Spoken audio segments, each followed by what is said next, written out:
Welcome, you happy warrior. Welcome to the Rabbi Daniel Lapin Show.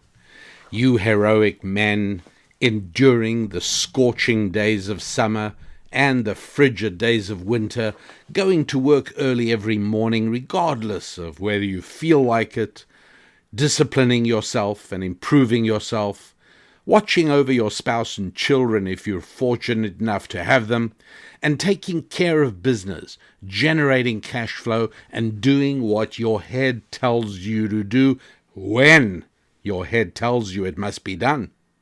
You men who ignore your heart's desire to indulge the body's seductive whisper, instead you boldly heed the clarion call of responsibility to those you are strong enough to support and brave enough to care for. Yes, you are the army of the righteous. You are the noble knights defending the fragile fortress of civilization against those hungry hordes of scheming and surging savages trying to invade and conquer what you and your fathers have built. Those barbarians know that even after they destroy the civilization you built, as they wretchedly crawl through its wrecked ruins, they will still live better than in anything they could ever have built themselves. Only you stand between the nightmare of socialistic slavery and the bright hope of tomorrow. And you beautiful and brave women resisting government's treacherous proposal to marry it rather than accepting a golden ring from one clear-eyed man dreaming of a shared tomorrow, you gorgeous and courageous women who smilingly and graciously carry the load of work, marriage, and family, inspiring your man to greatness and nurturing your young ones to moral maturity as well as physical. Yes, you men and women, you happy warriors who do all this and have done all this, yes, you are the natural audience of this, the Rabbi Daniel Lapin Show.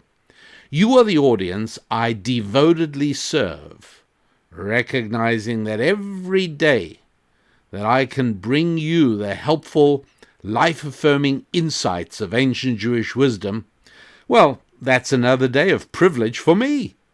Because you are not a tennis ball floating down the gutter of life. You have your hand on the steering wheel of your life. As William Ernest Henley's great poem Invictus ends, I am the master of my fate, I am the captain of my soul. Because you are not tennis balls floating down the gutter of life, it's indeed my honor to serve you all, and my delight to welcome you to another episode of the Rabbi Daniel Lapin Show, where I, your rabbi, reveal how the world really works. Yes, that's right. This is the only show in the entire digital universe that reveals how the world really works. This is the only show in the world which offers you calisthenics for the contemplative and strenuous stretching for the soul. I will stand beside you as you attempt speculative somersaults of the spirit. This is how the world really works. Pioneers don't always benefit. Pioneers don't always score. You think about the invention of the sewing machine, which, did so much to change life in the world. The sewing machine was invented by who? Well, I know many of you are going to say, well, by a man called Singer, because who hasn't heard of a Singer sewing machine? But as a matter of fact, Singer doesn't show up until comparatively late, 1850, 1860, somewhere there.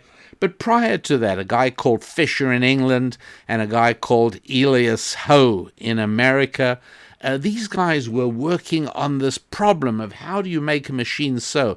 And they had already broken through to this basic idea. You have two separate supplies of cotton, one beneath and one above. and the needle has to come down and form a loop, and then a sort of moving shuttle slides the cotton through that loop, creating what's called in our sewing world a lock stitch. And then eventually, after that, a guy called Isaac Merritt Singer shows up, and using the ideas of Fisher and Howe, manages to put together a working machine that is attractive and looks like the early ones we've seen pictures of. And there it is, past the middle of the 19th century, and Singer is the one who becomes a multi-millionaire on the sewing machine that he didn't even actually invent himself. And this is not an unusual thing. Early 20th century, 1910 or thereabouts, a guy starts figuring out how to make a vacuum cleaner. Right. Makes a vacuum cleaner. And struggles and designs and refines and fixes it up. And turns out then that a cousin of his buys one. Her husband looks at it and says, aha!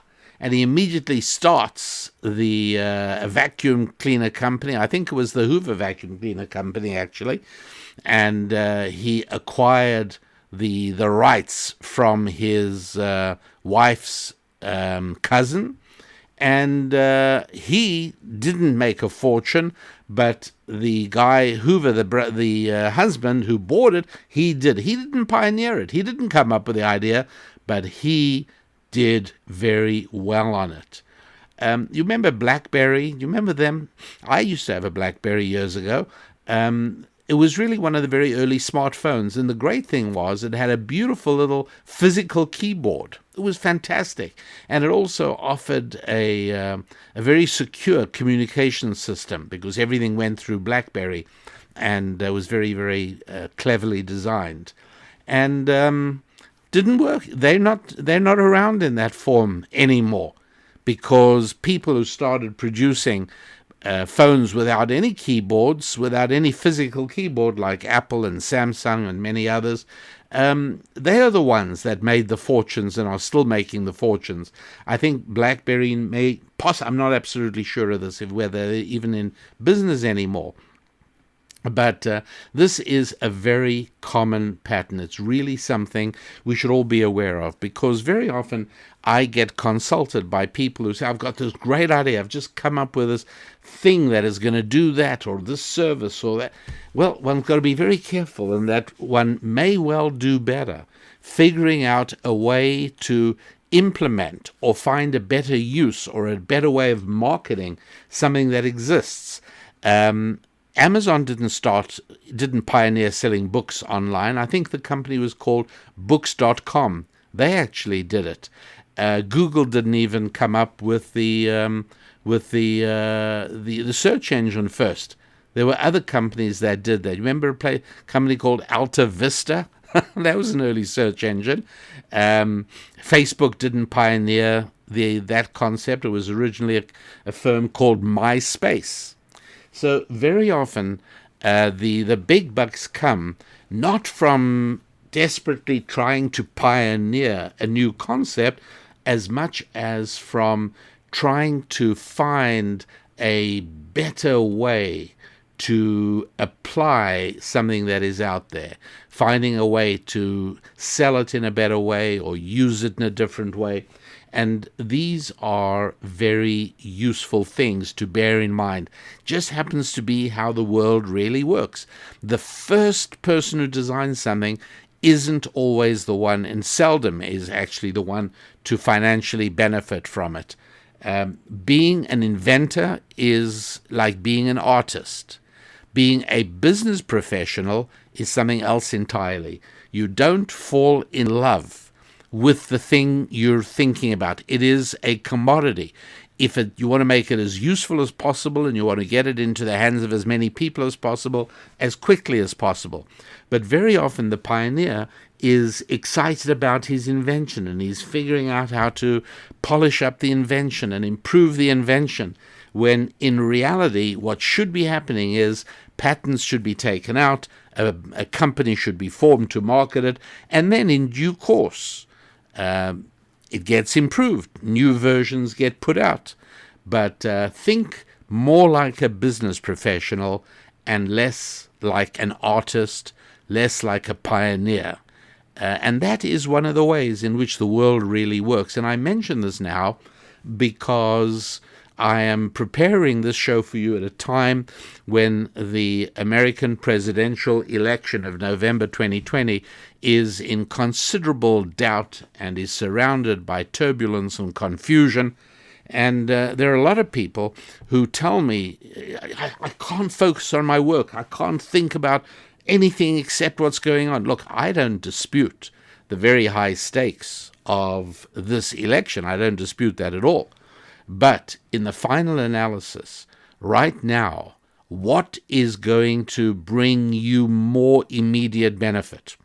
Strengthening your business, making sure your family's bonds are tight and strong, making sure you keep your body healthy, making sure you remain connected to God, making sure your friendships remain to the extent they can, given that so many friendships have been impacted by the growing cultural chasm that has been a part of American civil life since the Obama administration, I would say. I think that is when it took a real turn downwards. There is no question. Anybody who studies these things will discover it for themselves. There's no question that no president in recent times has done more to fester divisiveness in America than Barack Obama. No president has done more to drive a wedge between people who have different skin colors and people who have different amounts of money in the bank and people who are of one gender or the second. Nobody in recent years has done more to fester discontent and malevolence and unhappiness between people than that particular president. And it's reached heights now previously undreamed of. It has impacted friendships. But at this time, if it's a choice between sitting and gazing hour after hour at election returns and reading reports of lawsuits that are filed, look, all of these things are real, and the impact they'll have on our society is true and real and strong and powerful. Whichever way it goes, the consequence will be two completely different and incompatible visions for America.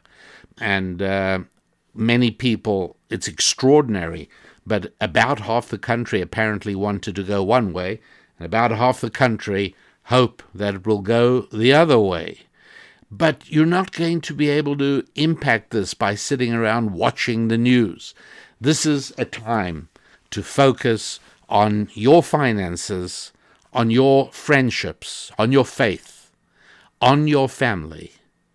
Yes, on your fitness as well. The 5F Renewal Project lies at the heart of what it means to be a happy warrior.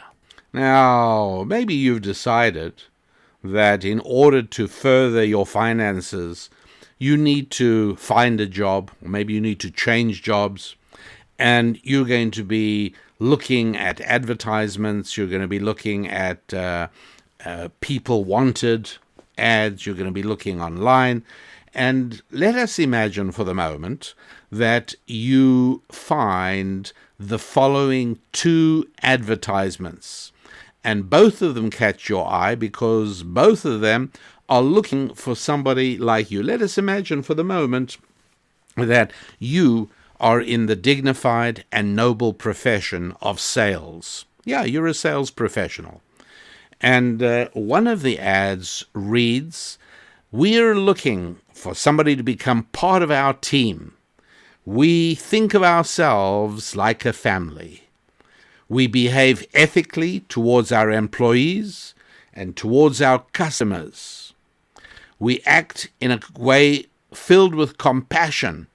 Our workplace is a place of compassion, and our practices towards our employees are always fair. For interview, send resume to this email address. That's one of the ads catches your eye, and it looks pretty nice. That sounds as if it would be a really nice place to work, doesn't it? And then your eye is caught by another ad. And this one says, we're looking for top-performing sales professionals who are confident in their ability.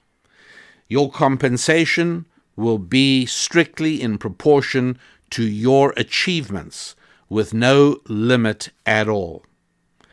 Promotions and remuneration will be based entirely on your financial performance in this company. For interview, send resume to this email address.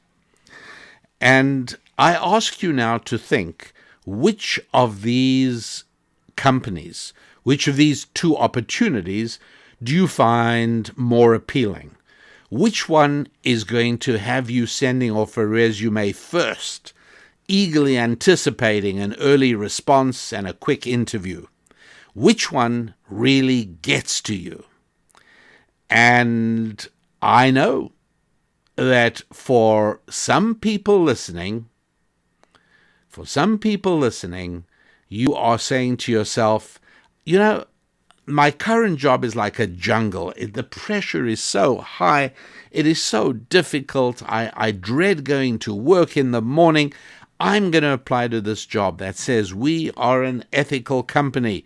We treat our employees ethically and we treat everyone with compassion. We are fair to everybody we interact with. And you think to yourself, hey, to work in a place that is filled with compassion, a place that it practices fairness to all, a place that is ethical. This sounds wonderful. That's where I'm headed. But before you quickly shoot your resume off to that place, let me tell you that while I was a student, I applied and I tried to get a job selling encyclopedias door to door. Now, you're probably laughing at me, and to tell you the truth, I don't even know if there are companies that still do door-to-door sales, because this was before the year 2000 when the internet took off, and the internet was unknown, and people were not buying things online. And so I simply don't know about the current situation, but it's irrelevant. What I want to tell you about is that I was brought into a big room after I'd filled out my application and had a brief interview with somebody, brought into a big room, and they said, okay, everybody, you are the ones who've passed the first interview process. And sure enough, there were a few people I had met earlier on in the waiting room areas that I did not see in this room. And there were people in the room I hadn't seen before, but we all sort of nervously glanced around at one another. We took our seats, and the manager started talking, and he said, this is how it works. This is the commission structure. You will be given an area and a district to work in. You'll work in every evening from 6 to 9, and then you'll be picked up and taken back to our central drop-off point, and your sales manager will work with you, etc., etc. And then he finally came in and he said, now we come to the point where you may all select your remuneration package. I'm going to describe remuneration package A, and I'm going to describe your remuneration package B. You are free to choose whichever one you want.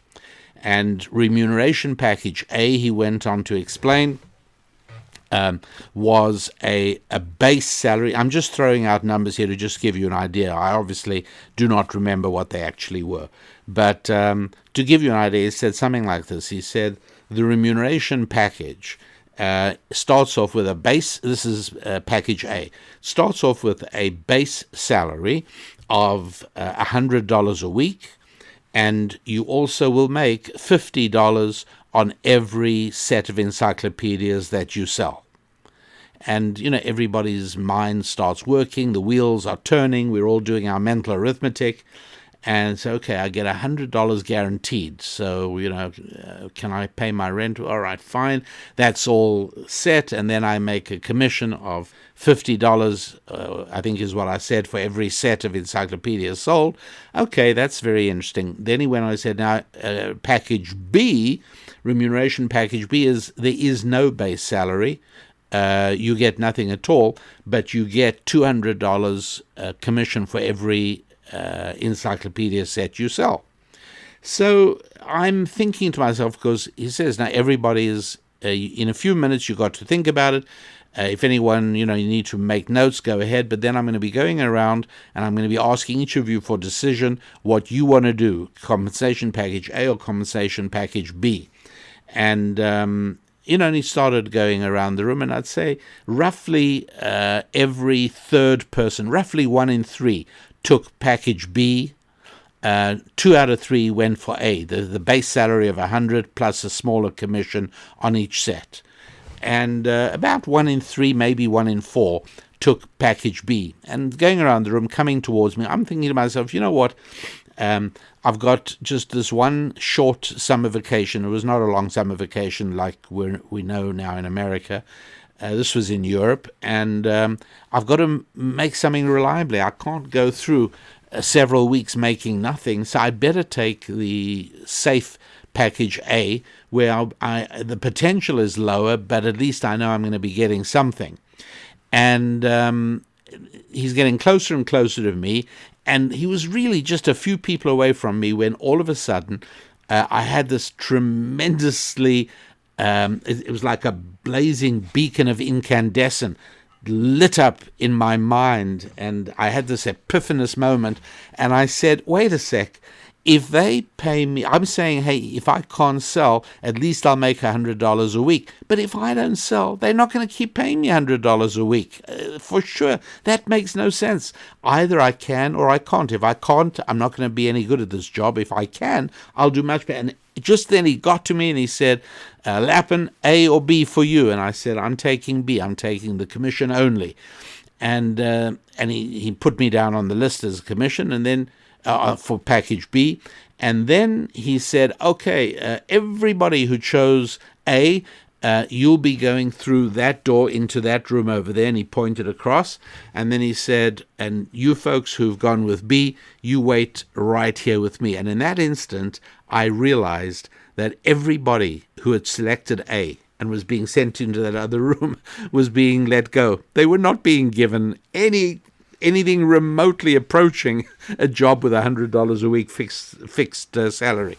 That was just a ploy. They just wanted to make sure they only hired the people who were confident at their abilities.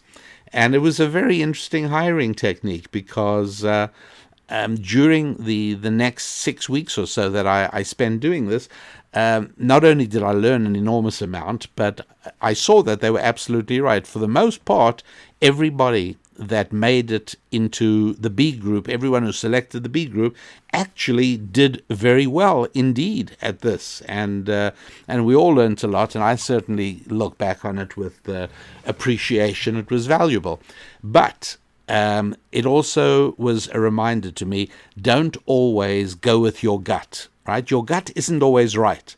And don't always jump at the first thing that seems logical and the first thing that seems appealing. It's always a good reminder to me. So it is, I tell you, that if you have this offer now, the company says, we're looking for somebody who wants to be part of our family and who will appreciate working in an ethical environment filled with compassion and appreciation for the way we treat one another with fairness, and you're ready to go there. And I understand it, because the place you're working at now is hard, or the place where a friend of yours is working at early morning to night. It's not easy. And here's a place that really sounds appealing. But remember the story of the encyclopedia sales. And here's what happens. you do take a job there, and you know what happens after a little while. Somebody gets promoted, and after a little while, somebody else is given an expanded sales area. And the person who was given an expanded sales area is a racial minority, and the person who was given a promotion was a woman, and an attractive woman at that. So, and you're starting to think to yourself, how come I'm not seeing any fairness and any compassion? What about me? And you start wondering, how are these decisions being made? And time goes by, and you see you're getting crumbs, but other people are being treated very differently. And you start saying to yourself, hey, I mean, I know they said this is going to be a compassionate workplace, but maybe being compassionate to one person is being cruel to another, and maybe I'm on the wrong end. I don't know why. And how about the ethics? Like, on what basis? Like, whose ethics are they? And you just aren't happy with what's going on. Compassion? Really? Fairness? Who defines how fairness is applied? And you know what? You quit. And you go back to the other company whose advertisement you saw. And you walk in there, and the interviewer is the sales manager who looks at you in the eye and says, "Can you sell?" And you say, "Yes, I can, and I would like the opportunity to show you." And he says, "Do you know anything about our company?" You say, "Yes, I've done my homework. I know a great deal about your company." And you proceed to tell him. And he says, "All right, I'm going to give you a chance." And you look around the room, the other people you meet there, and you see some people are making a lot of money, some people are making a little less money, but yet everybody seems to get on okay. Whereas in the place you left, there's people were looking suspiciously at one another, and there was a surliness, and people were whiny and grumpy and grumbly. But here, everybody's open, everybody smiles, and what's more, there's even a degree of helpfulness. People help one another. And you say to yourself, I totally misunderstood this. When people are measured by financial performance, it's absolutely clear. We get how it's done. And so I understand why that woman got a promotion. And I understand why this person is making more commission than I am. And I understand why I'm making more than this other person. It's all very straightforward. And it's based on my own ability and my own hard work and my own skills and my diligence and my dedication. Fantastic.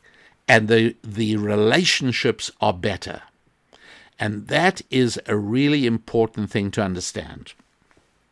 A market economy, a place where voluntary and free transactions are conducted between free human beings acting within a framework of freedom, that produces a warmer, friendlier, well, just let's call it a nicer working environment than an environment where things are apportioned on vague ideas like ethics. People say, well, ethics isn't vague. Of course it's vague. The word ethics is meaningless if you don't append to it the system of ethics that is being used. They're different ethical systems. And there are different groups of people on the planet who practice different systems of ethics. Moral is meaningless. You know what? We're a moral workplace, and we want you to be a moral person. What's that supposed to mean? If you don't tell me the system of morality, the framework of morality, I don't know what to do. Right? Moral is exactly what you define it to be. Well, that doesn't help me very much, because we all operate best in an atmosphere of transparency and clarity. And that's what a money-based system achieves and gives us. And it's ultimately a wonderful and very positive thing. But there are still people who are convinced that words like compassion and ethics and morality and fairness are much more important than things like money. And the reality is that it's exactly the opposite, that you use words in the pursuit of something beautiful and appealing, such as imagine a workplace where everything is based on ethics and everybody is moral, and the managers manage compassionately, and the company owners are fair. And you think to yourself, yes, how lovely that would be. And like every socialist paradise, it turns into a living hell. But places that operate on contractual understandings based on financial considerations produce far more reliable and even far more comfortable relationships.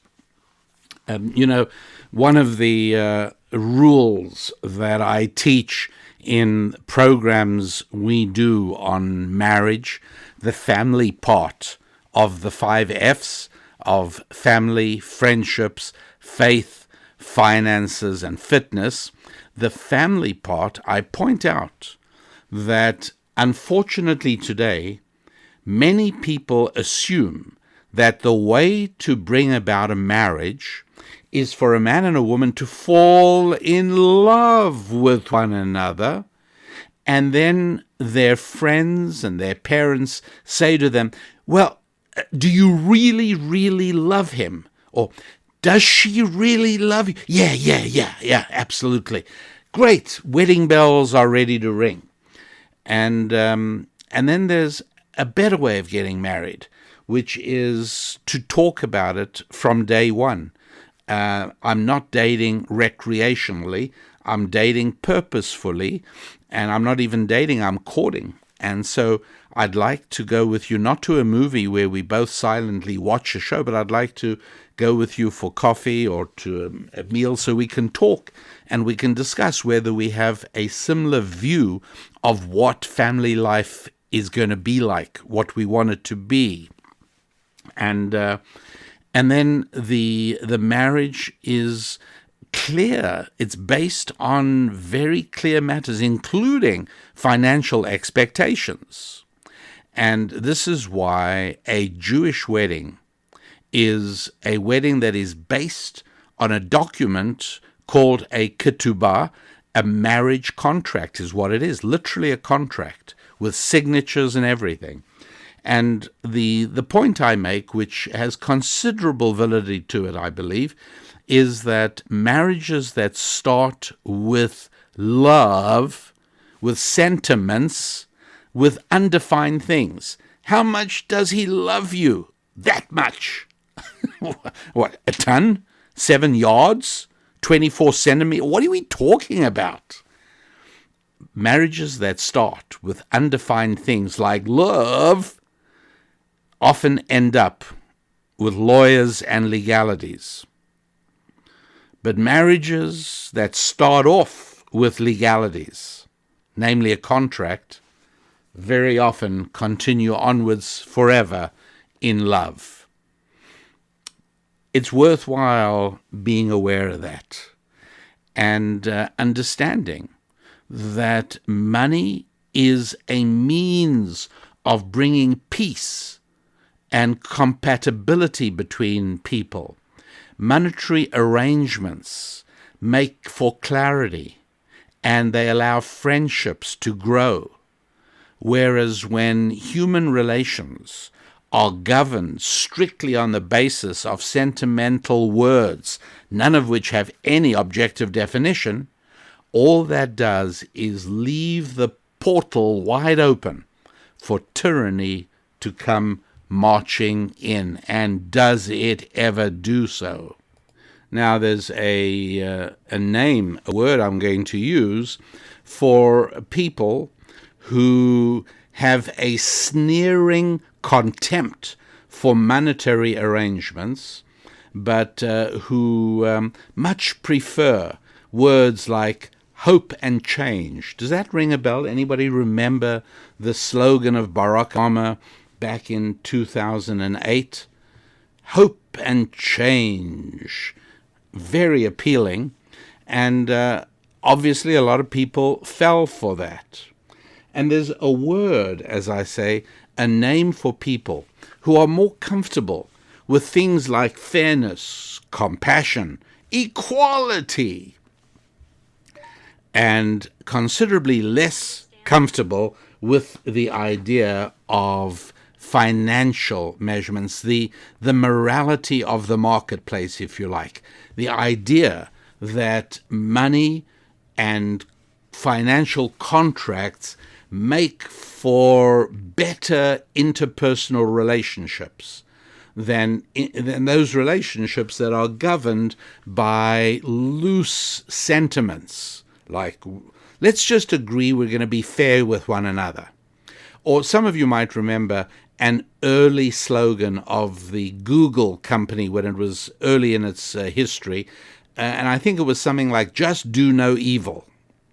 Okay, well, very beautiful. I got to think of how many people applied for jobs working at Google, and they probably haven't done it at all, by the way, but they applied for jobs at Google on the basis of, you know what, any company that has as its mission statement, do no evil, that's wonderful. The only problem, my friends, you know already, the problem is, who is going to define what is evil?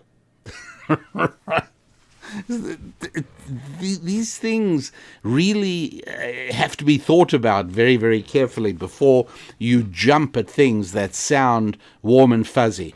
I said I have a name for people who go that avenue, and the name is socialist. Now, it might be an incipient socialist, somebody who's on their way, they're not fully there. It might be a fully hardcore socialist all the way. But people who have a visceral dislike for a monetarily shaped society, a society where our relationships are financially and contractually bound, which is, if you think about it, a very true and traditional way that America operated from the time that the Pilgrims abandoned their experiment in kibbutz living, like early Israel.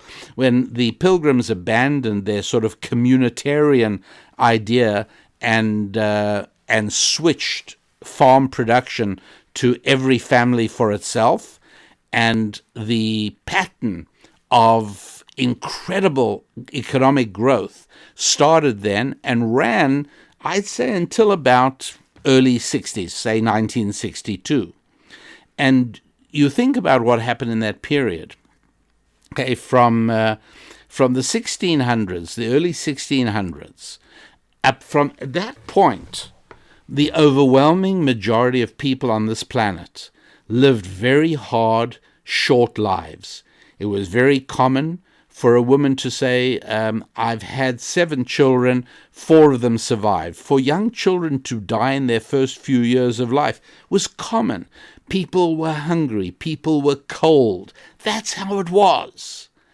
And then things launch in America, and similarly in parts of Europe and in the United Kingdom, things happen. What happens is that governments start pulling back. They start restraining their excess power, and they grant a certain freedom to people to do things, to innovate things, to try to better themselves, and to enjoy the fruits of their labors. And so things take off. And within a short few hundred years, short in the scale of several millennia of human history, in a few short years, lifespan is increased, health is increased, people have choice in food and clothing, and all of a sudden, health, everything is better. Brought about, and here's the question you have to ask yourself, brought about by more government or less government? brought about by less government, brought about chiefly by government or chiefly by free human beings forming free associations, including those we call corporations, companies. And again, if you are going to be honest about this, you'd have to concede that, yes, this wonderful period of economic expansion where human happiness, where human health, where lifespan, where misery diminished, all of this happens at a time when governments pull back, granting more freedom to citizens. Not more equality, but more freedom, because you have to choose. If you want equality, then it cannot be accomplished with freedom. If you want freedom, there will be inequality. That's how it works. You got to choose. And people realized this is extraordinary. What an amazing period of time produced by freedom, in which freedom allowed people to interact with one another by means of financial arrangements. Nobody spoke about fairness, compassion, ethics. These were not the languages spoken. And yet, it bettered the lives of people. And it produced a good civic environment. It produced a time where people had better relationships than they do today. Now, I follow a number of countries, and at different times I follow different countries, but three countries that are relatively easy for me to follow cultural, social, political, religious trends: the United States, Canada, and the United Kingdom. I suppose largely because of language familiarity and a certain amount of other familiarity as well. And one of the things that is clear is that in the last, say from 1962 to now, the percentage of the population that thinks socialistically, the percentage of the population that is distrustful of private business and believes that the only way that we can tolerate private business and capitalistic enterprises to exist is with rigorous and diligent government supervision, regulation, and restriction. Under those conditions, perhaps we can have a little bit of private enterprise. That's the socialistic way of thinking, because all good comes from the community. And that's why socialism produces vague occupations like community activist. I keep seeing people described as community activists. Could somebody tell me, where do I go to apply for a job as a community activist? And who are the human beings that I am pleasing? What am I doing as a... Well, socialism produces community activists. There was no job description community activist 60 years ago. There was no such thing. And our communities, I think everyone will concede, were in better shape than they are now. And so socialism gets launched in the early 60s, subtly at first. Nobody uses the word. And there's no evil genius pulling the levers behind the curtain, forcing people to be... No, it's not like that. My friends, here is perhaps the most important sentence in today's show. Socialism is the inevitable economic outcome of secularism. Now, some of you aren't going to like that. You're not going to be happy. But I implore you, do not eject it with cognitive dissonance. Consider the possibility that I speak the truth. And that is that good, decent, well-intentioned people who toss God out of their world become socialists. They may not call themselves that. They may not say, I'm an incipient communist. No! They speak in terms of, I care about the people who don't have it so good. I have compassion. I'm a caring person. I'm an ethical person.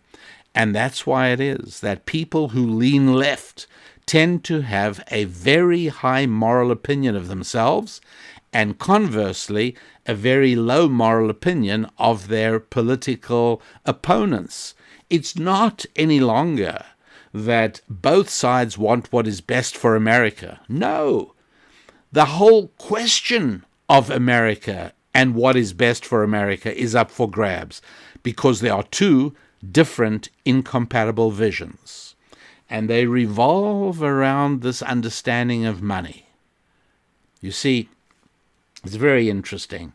But the left, the world of socialism, the world that has a contempt for finance and for money and has a lofty and disdainful attitude towards wealth, well, that group of people are extraordinarily tolerant of any sexual liaison that is voluntary and that is consensual.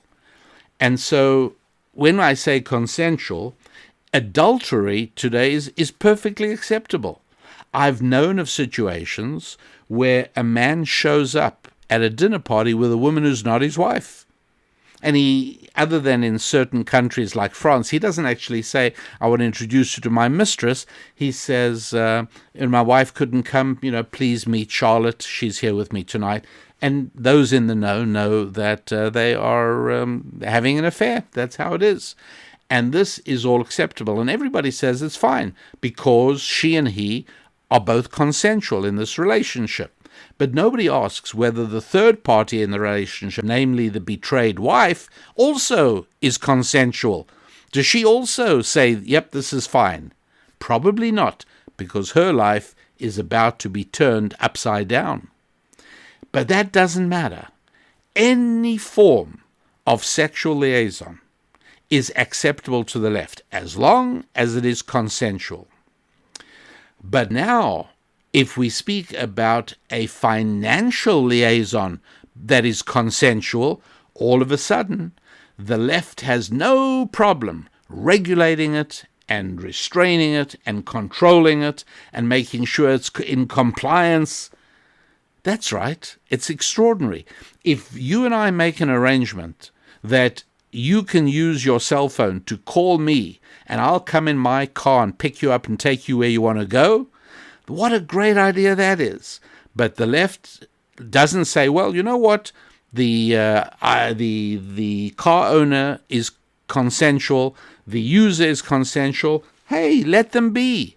Just like we do with sexual relationships. As long as they are both consenting, they can do whatever they like. So how come you and I can't do whatever we like financially, as long as we both agree? I want to have my non-existent hair done by you.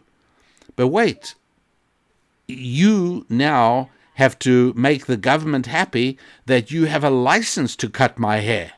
But wait, I don't care about that. I'm happy to have you cut my hair right now. You're happy to do it. We agree on a price, and the government steps in and says, not so fast, you're not able to do it. This is a general pattern of socialism, the left, and that is that anything that two people want to do sexually is absolutely fine. Anything that two people want to do economically needs to be looked at and checked and possibly regulated. That's how they work. There is an intuitive distrust and unhappiness with money. One of the reasons is, remember, I told you that the most important sentence today is that socialism is the inevitable and natural and logical accompaniment to a secular worldview. Well, that's right, because a secular worldview claims that we are here because of a lengthy process of unaided materialistic evolution that turned primitive protoplasm into bookkeepers and ballerinas, and it's a totally accidental process, and therefore that means that we are nothing but sophisticated animals, And have you ever heard of any animal that uses money? Of course not. There's no such thing. And so what are people doing with this? It's obviously a way of some people to exploit other people. This is not a good thing. Animals don't do it. People shouldn't do it. But when it comes to sexual behavior, hey, animals do it, right? And so should people. And that's one of the reasons that the left has tried to turn public schools into government indoctrination camps, where one of the things they can indoctrinate young students with is to get rid of the modesty they learned in their parents' homes and replace it with barnyard morality. That's one of the things, because it reassures them that there is no God and that we are all secular beings. That's how it works. Now, in Canada and in the United States and in Great Britain, over the last 50 or 60 years, a growing number of people are becoming socialistically inclined, leaning towards that hard left position. Some people say becoming leftists, but I believe in being direct with words, and that really means being socialists. And you can watch and see the percentage that socialists gain in every election. And you see that, with notwithstanding minor upticks and downticks, in general, the trend is towards socialism. That is what's happening. You see it in Canada very clearly. You see it in America. An out-and-out socialist like Bernie Sanders comes very close to representing about half the population. Really, he does. It's incredible. People like Elizabeth Warren, people like Kamala Harris, people who really are socialists. And half the population is now comfortable with that. You think how close Jeremy Corbyn of the Labour Party in the United Kingdom came to power. It didn't work in the end for a variety of reasons, but essentially a large proportion of the population was willing to go with a socialist. That's how it is. And the reason is very simple. The reason is because something that started happening in the early 60s was the secularizing of America, moving God out of the village square into the home. And that was what people used to say. Hey, nobody's anti-God here, nobody's anti-religion, nobody's anti-Christian. It's just that there's no place for it in the public square, because everybody knows the Constitution erects a wall of separation between church and state, which it doesn't, by the way. But everybody believes that it does. And so as soon as religion and Christianity was moved out of the public square and into the home, well, its role in the real life of people began to diminish. And above all, the institutions of education, both K through 12, and then even more compellingly, at the college and university level, made the central theme of their educational philosophy to be secularism. That is exactly what they did. Now, I'm not going to take the time to speak about the Frankfurter Group and Dewey, and who are all these people who brought about secularism in American education, in Canadian education, in British education. Suffice it to say for the moment that it did happen. And you can see it as you read the material of those decades. You can watch it taking place more and more. And what this means, and you need to be aware of this, because however you earn your living, as long as you are not a direct government employee, how you earn your living, and by the way, that is fewer and fewer Americans every year, and that would be true for other countries as well, because government has been expanding all the time. But however you earn your living, the preponderance of socialists in the population makes it harder for you to earn a living. It's not a good thing. And its impact is real because you are part of a society, you're part of a functioning community that operates by means of voluntary financial exchange. And now, when more and more people, potential customers of yours, potential employees, people who are going to want a payroll check from you, more and more of these people are thinking socialistically. Please realize that this has an impact, and make sure you take it into account when you hire people.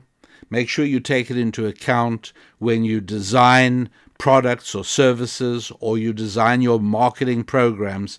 Be aware. You want to know why it is that companies like Starbucks sell water, and the water bottle says so much of each purchase will go towards helping poor people or this good or that good, and why you can pick up a brochure at Starbucks that tells you all the good things the company is doing. Why do they have to do that? Right? Why can't they simply say, hey, we're a corporation, and our job is to improve the financial well-being of the owners of our company, all the shareholders in our company. Now, the way that works best is if we take care of our customers and we take care of our employees. And that's what we do.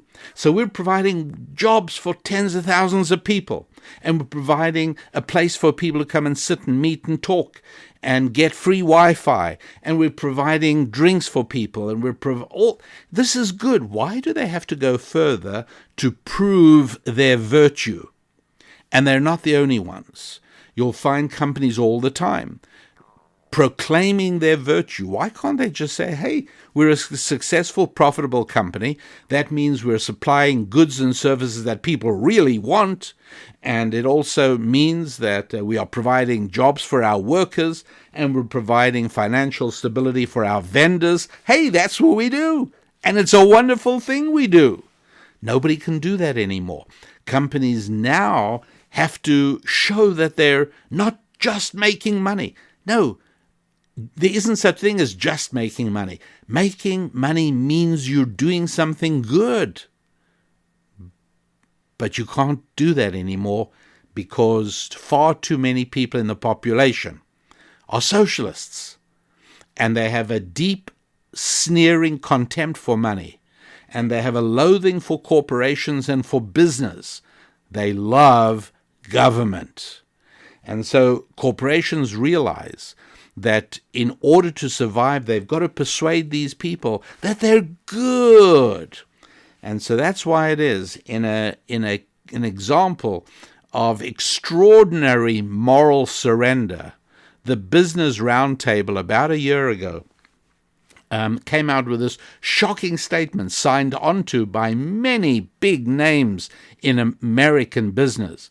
And the statement said, yes, it's true that in the bad old days yesterday, companies had only one responsibility, and that is their shareholders, right? The owners of a company. I mean, put yourself in that position, right? If you are the owner of a company, don't you want to make sure that company fulfills its need to you? Now, the only way to do that is for your company to thrive. The only way for it to thrive is to please its customers, and the only way you can keep pleasing your customers is if your employees are happy. So this is a fantastic monetarily based system of keeping people happy, making people happy, adding to the sum of human happiness in the world. But you can't do that anymore because too much of the population hates companies, hates business, hates money. And so you have to say, hey, the Business Roundtable stepped forward and said, where there are many stakeholders today, a corporation has to be answerable not just to its owners, but to the environment and to its employees and to its neighborhood and to government. And all of a sudden, government now turns to companies to fulfill the unkept promises that politicians made in order to get elected. That is where we're at. I have to share with you, if you'll pardon me, I have to share with you a tweet I put up on Twitter a few days ago. Here's what I said. The reason socialism has always seduced low-character people is that socialism provides them the moral framework that legitimizes them trying to live off the money earned by other people. It sanitizes theft and is not a political doctrine, but a sick pathology for diseased, larcenous egos. Larcenous means they like stealing. So that's what I wrote. The reason socialism has always seduced low-character people, what's more low character than wanting to live off the sweat and blood of other people, right? The reason socialism has always seduced low-character people is that it provides them the moral framework that legitimizes them trying to live off the money earned by other people. It sanitizes theft and is not a political doctrine, but a sick pathology for diseased, larcenous egos. So I got exactly the response I wanted, which was many retweets and likes and so on. But the response I was waiting for came from somebody. I have absolutely no idea who they are. But here's what they wrote. Oh, they're called Amazing Canadian something something. And Canadian, well, again, a lot of socialists there. But so he, in response to that tweet, writes, now describe landlords and capitalists that own businesses. So he thinks he's slamming me, with this huge body slam onto the canvas. He's shown me, right? Because there I've said what socialists are. They are people who use socialism to justify them living off the money earned and created by other people. And he says, well, now describe landlords and capitalists that own businesses. And so I responded, sure I will. Landlords and capitalists that own businesses are simply folks who've scrimped and saved to accumulate a few dollars, which they then put at risk in the hope of ultimately making a profit by starting a business that provides things that people want, or by building units that renters can live in. What's so hard about that? I'm happy to describe landlords and capitalists that own businesses. Well, that was the end of that conversation. But it's important, I think, nonetheless, for you in your attempts to build your family, please know what your children are being taught at school and college. Please be aware. They are being taught to grow up as socialists. And don't for a moment think it isn't a belief system. It is a belief system, and it is a belief system which is totally incompatible with both Judaism and Christianity. Simple as that. Be aware of that. Be aware of the people that you are marketing to, or the people who may be hiring you, or the people who are customers of yours. Please be aware that probably 1 in 2 of them are socialists. You got to know that. Please be aware of those things, and be aware that it is very, people say, well, look, friendship should be more important than politics. Not really. Would you expect a friend to stay your friend if you announce one day to him that you were having an affair? And what's more, you think there's nothing wrong with it, but just make sure your wife doesn't find out. You tell that to a friend. Your friend says, I'm not sure I can stay your friend anymore, right? Perfectly understandable, sure, because you guys have incompatible moral visions. Please understand that politics is not like basket weaving or embroidery or quilting. You have one approach, I have another approach. No, it's not like that. Today, politics is no more than the practical application of people's most deeply held values. And so, yes, I'm sorry to say it, I wish it weren't the case, but in the same way that I'm not likely to stay friends with somebody who's having an affair, I'm not likely to stay friends with somebody who is in the process of committing a fraud against his employer. I'm also not likely to stay friends with somebody who becomes a socialist. It's just not going to happen.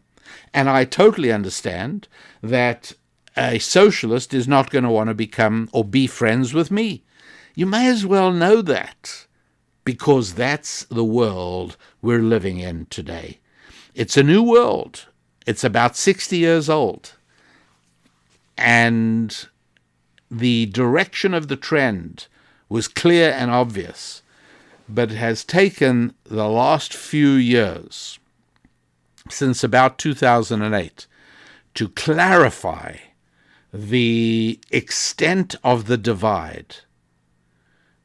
People sometimes say, the divide is this, it's too divided. We need a president who can bring us together. I'm afraid that's child talk. You can't. Do you really think that if Planned Parenthood sat down with the former Pope Benedict XVI, all right, if Planned Parenthood sat down with Pope Francis, you'll pardon me, I respect the Catholic Church, but he's not my Holy Father. So let me just say that if Planned Parenthood sat down with Pope Francis, I wish I could be confident that they wouldn't come to an agreement. But I do know that if Planned Parenthood sat down over coffee with former Pope Benedict, I do know that no matter how long they sat and how much coffee they drank, they will never, ever become good friends. They will never come to agreement. You can't. When there is a fundamental disagreement over two incompatible beliefs, that's what you've got. And nice talk by Joe Biden or by anybody, not going to cut it. It's just not going to happen. You've got two incompatible belief systems, and that is a very deep canyon that cuts through the culture, not just in the United States of America, but elsewhere as well. So, my dear friends, thanks for being part of the show. Thank you for visiting my website at rabbidaniellapin.com, where you can read back episodes of Susan's Musings and Thought Tools and Ask the Rabbi, where you can contact us, and where you can also go to the store section of the website and check into the Rabbi Daniel Lapin's recommended Bible. And you can also check into the reissue of a book which is stunning in its prescience, America's Real War. If you want a full and comprehensive insight of what I've been talking about, but delving more deeply and more extensively, then go to rabbidaniellapin.com and make you happy and make me happy by getting yourself either an ebook download or a paper book sent to you in the mail of America's Real War. You will learn so much, and you will have so much of a better understanding of how to interact with those people you have to interact with in the world who are of a different belief system from you. You've really got to get them. You've got to understand what's going on. The fact is, you can't only do business with people who think like you. You can't only hire people who think like you. You can't only get looking for a job with only people who think. We're living in a complicated world, and you do need to understand secularism. You need to understand socialism. And that's what I meant about America's Real War. The full title of the book is You Are in America's Real War, but it sort of got shortened to America's Real War. And you'll find the book over at rabbidaniellapin.com, and it'll be eye-opening. It'll truly be eye-opening. You will think of it as one of your most important books, and you will keep it for reference as well, because it's becoming more and more relevant with each passing week as more and more people become more and more committed to the doctrine of socialism. Thanks for spreading the word on the podcast. I just recently saw some ratings of how we're doing on the Apple podcast system, and it's fabulous. I can't believe it. So all of you who are helping to tell other folks about it, a person this week, two people next week, another person the following week, little by little, The growth is exciting to me personally. I love it, and I appreciate all that you do. So until next week, when we get together again, I wish you a week of really good times with your family, with your friends, with your finances, with your faith, and with your physical fitness. I'm Rabbi Daniel Lappin. God bless.